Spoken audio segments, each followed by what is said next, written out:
You did everything right. You followed the rules. You worked hard, made sacrifices, chased the goals they told you would matter. And you made it. But now that you're here, Why does it feel so empty? Why doesn't it feel like a rival?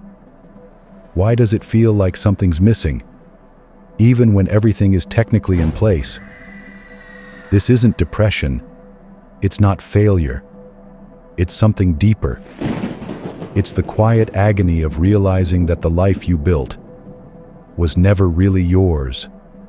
Because here's the part no one tells you. Success, as it's sold to you, isn't fulfillment. It's obedience. And right now, you're not ungrateful. You're waking up. You were never chasing success. You were chasing relief.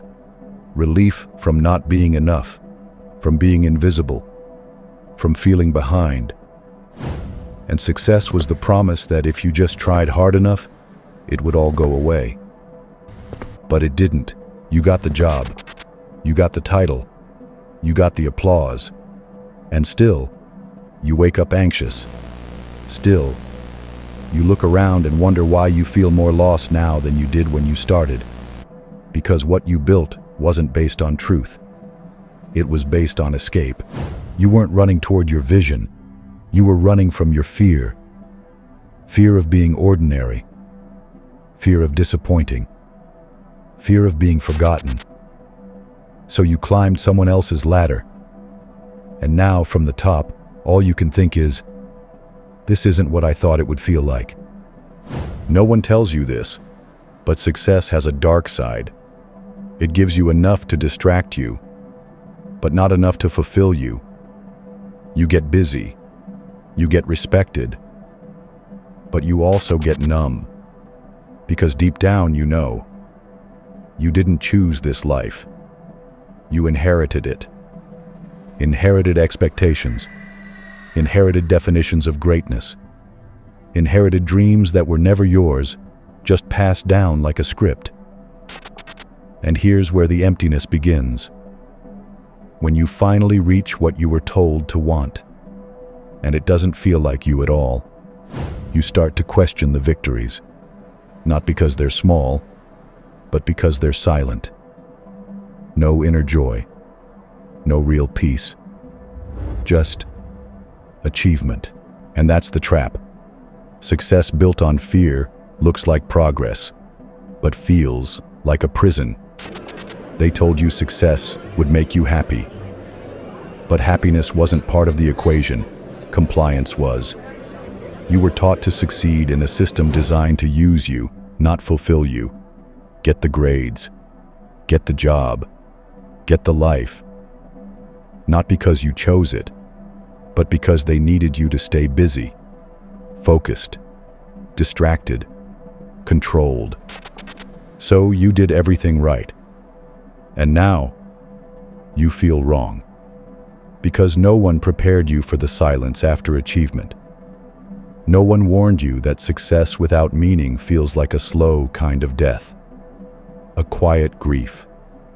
For the parts of you you buried to become successful. The creativity you silenced. The passions you sidelined. The voice inside you that whispered, "This isn't it," and was ignored. And now you're here. Not broken. Just misaligned. Still functioning. But not living. You start asking questions you were never meant to ask. Like, what if success was never the goal? What if it was just the bait? Bait to keep you moving, to keep you striving, to keep you too busy to notice. You've never actually defined your version of a life worth living. Because here's the truth. Most people aren't chasing dreams. They're chasing validation disguised as purpose. Safety dressed as ambition. They don't want the life. They want the feeling they think the life will give them. But that feeling, it doesn't come from the title, or the money, or the praise. It comes from alignment. From building a life that matches your soul, not just your resume. And that's why you feel the void. Because somewhere along the way, you stopped building your life and started maintaining someone else's blueprint. The real success? It doesn't come with applause. It doesn't come with a corner office or a shiny plaque. It comes quietly. The moment you realize you have nothing left to prove. The moment you stop performing and start living. But to get there, you have to burn the costume. The version of you that exists just to please, to impress, to keep the peace. You have to disappoint the world just enough to finally stop disappointing yourself. And no, it won't be easy, because walking away from the game means losing the rewards, the praise, the comfort, the identity you built around your performance. But what you gain is yours. Peace that isn't borrowed, joy that isn't scheduled, work that actually means something to you. And for the first time in your life, you feel whole, even in silence. You were never broken.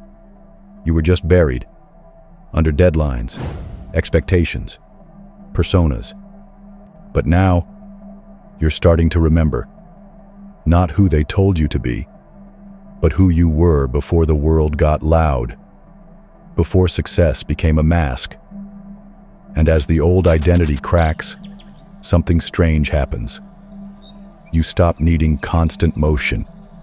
You stop needing to prove your worth with output. You stop needing to be seen, to feel real, because the version of you that's emerging doesn't live for applause. It lives for alignment. You begin choosing things that don't impress, but fulfill. People who challenge, not just flatter. Work that stretches you, not just rewards you. And here's what they don't teach you in school. Success isn't about climbing. It's about remembering. Remembering who you were before you were told who to become. You don't need to burn everything down. You just need to stop pretending it's enough. Because once you stop lying to yourself, the path appears. Quiet at first, but honest. And that honesty is where life begins again. Real success doesn't come from being everything to everyone. It comes from becoming everything to yourself.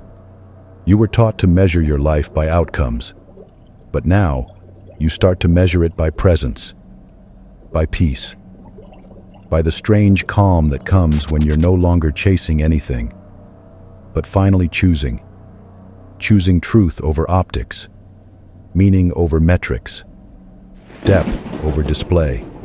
And that's the dark reason success felt empty, because it wasn't yours. But now, it can be. If you're willing to let go of who you had to become who you really are,